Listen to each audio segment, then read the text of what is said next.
Comment est-ce que tu aimes être réconforté quand tu es contrarié? Alors, quand je suis contrariée, eh bien, j'aime bien les câlins. Les câlins avec les gens que j'aime, avec les animaux. Même, on peut même se faire des câlins tout seul, se blottir, tout ça, ça fait du bien, je trouve, quand on est contrarié. Et manger du chocolat. Ou aller dehors. Voilà. Quand je vais dehors, en général, je pense à autre chose et hop, après, ça va mieux. C'est quoi ton plus beau souvenir d'enfance? C'est dur hein, de trouver le plus beau souvenir d'enfance parce que ça va, j'ai plein de beaux souvenirs. Mais il y en a un qui me plaît particulièrement bien, c'est la première fois que j'ai dormi dehors, à la Belle Étoile. Donc je devais avoir 8 9 ans. Et on a observé les étoiles avec un ami de mon père qui avait une lunette pour observer les planètes, etc. Et après, on a dormi dehors sans rien au-dessus de la tête. Et je me souviens vraiment de cette nuit étoilée. C'est un souvenir profondément gravé en moi qui... Voilà. Merci de me poser la question. Ça me permet de me rappeler ce beau souvenir. Quelle est ta plus grande peur? Alors, quelle est ma plus grande peur? Je ne sais plus trop. Parce qu'en fait, j'avais une très très grande peur. Et elle était tellement grande qu'à un moment, je me suis dit, il va falloir que je m'en débarrasse de cette peur. Donc, pour s'en débarrasser, il fallait que je la regarde en face. Et j'ai fait tout un livre dessus. Et ça a été mon premier livre. Bah voilà, il est là. Hop, ce livre-là.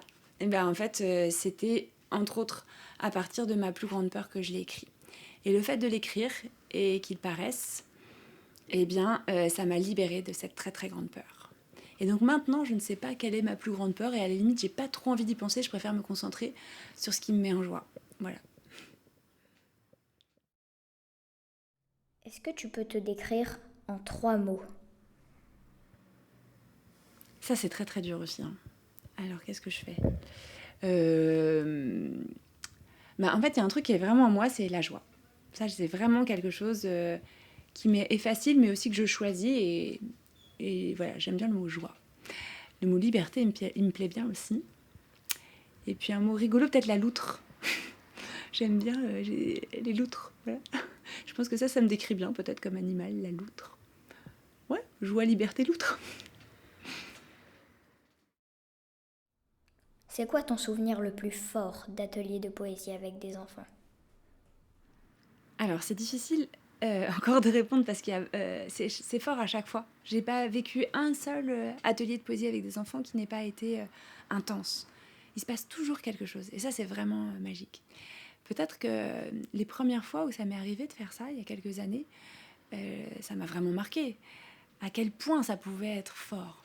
Et donc, l'un des tout premiers, on était allé dans un parc toucher des arbres. Et il y avait un petit garçon qui s'était mis à dire que en fait le cerveau de l'arbre, la tête de l'arbre, c'était dans les racines. Et ça m'avait intriguée. Et après, j'ai recherché. Et en effet, il avait raison d'une certaine façon. Et il ne le savait pas. Il l'avait juste ressenti poétiquement. Et ça, j'ai trouvé ça vraiment magique. Et une autre fois, il y avait un petit garçon qui s'appelait Hugo Point de Fer. Il était très bagarreur. On sentait, voilà, c'était un petit dur, quoi. Je dis, ah oui, tu t'appelles Point de Fer? Il me dit, oui, mais je m'appelle aussi Hugo, comme le poète. Et en effet, il s'est mis à écrire, écrire, écrire. Pendant l'atelier, il n'arrêtait pas d'écrire. C'était magnifique ce qu'il écrivait. Et à la fin, sa prof m'a dit, il a un gros problème avec l'écriture, il n'écrit jamais. Ah. Voilà, c'est fou, c'est magique, les ateliers d'écriture, de poésie avec les enfants. Point de vue, tu en dis quoi?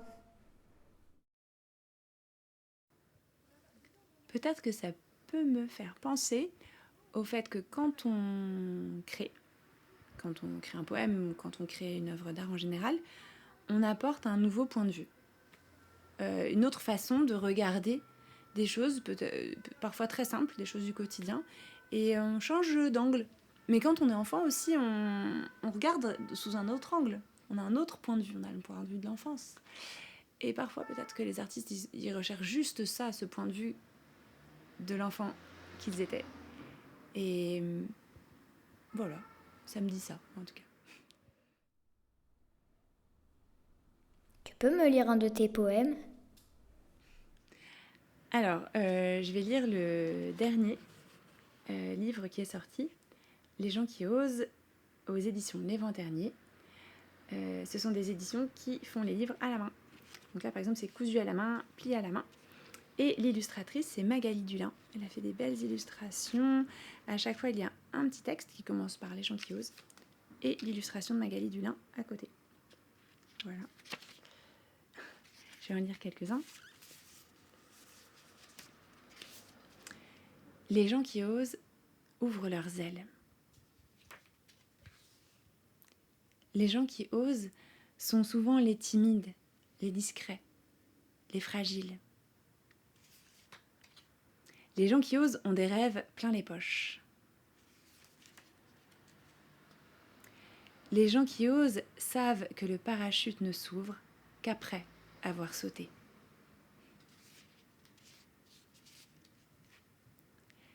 Les gens qui osent peuvent se tromper, déranger, échouer. Au moins, ils ont osé. Les gens qui osent grandissent de l'intérieur. Les gens qui osent ouvrent des chemins. Les gens qui osent sont belles.